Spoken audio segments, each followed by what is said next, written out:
沿个国家以农业立国，自古以来各个朝代也是以农业为本，专设农官来管理农事。民国到今，农政机关因为时代改变，有当多嘅调整。民国37年成立中国农村复兴联合委员会，协助沿个国家战后农村复兴工作。在国内国外有当多优秀嘅农业专家以外，为台湾早期中期农村复兴来奉献心力。过后，美国同人停止合作，同时停派农复会美国系委员，政府为到继续来请一道专家，希望推广农业发展工作，将农复会改组成立行政院农业发展委员会。作为行政院嘅农业咨询、设计、协调单位，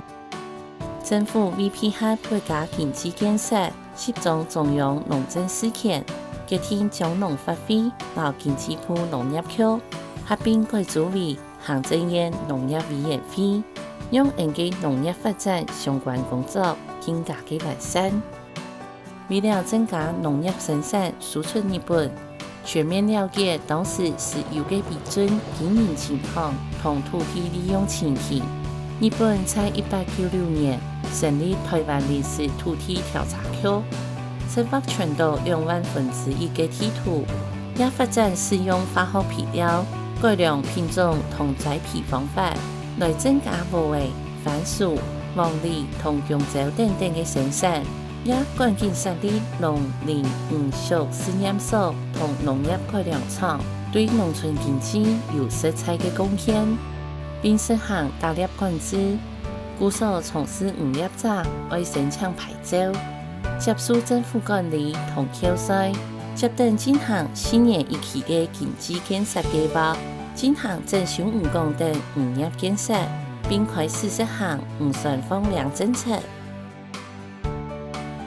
台湾光复以后，粮政政策有几啊摆嘅调整，由第一阶段3500减租，第二阶段供提标粮，第三阶段工作係耕者有期田。農業嘅教育除咗試驗會，也開辦豐年測試，介紹農業新嘅知識，改進生產，提高農民所得。豐年也一直作為政府同農民之間嘅橋樑，先頭政府政令，在早期係當多農民一天愛讀嘅冊子。到為民國50年代，台灣嘅工業生產已經超過農業，農場規模強勢，無適合機械化經營，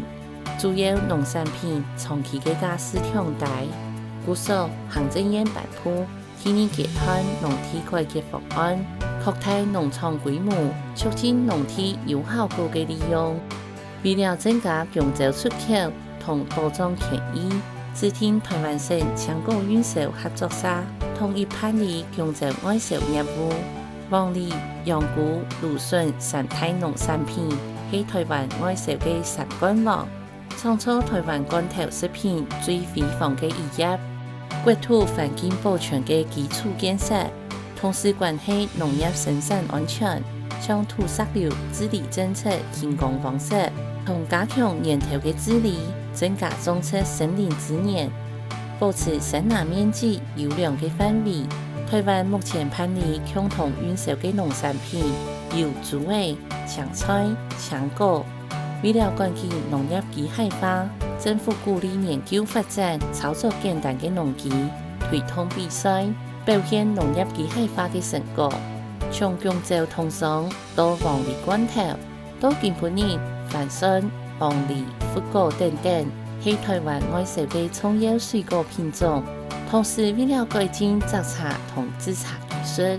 提高茶葉品質同外銷名聲。台灣省政府農林堂也時常舉辦摘茶比賽，這也機會慢慢地提高品質。也今年的農委會希望推動休耕地利用，擴大實行細地主代田農政策。政府輔導採提青年農民交流平台，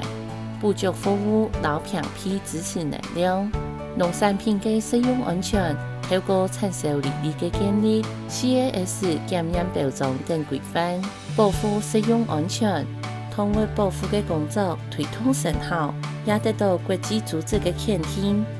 發揮更加外銷到美國、加拿大、澳洲等重要嘅海外市場。為了協助農業面對自由化嘅競爭，政府設立農業生物技術園區，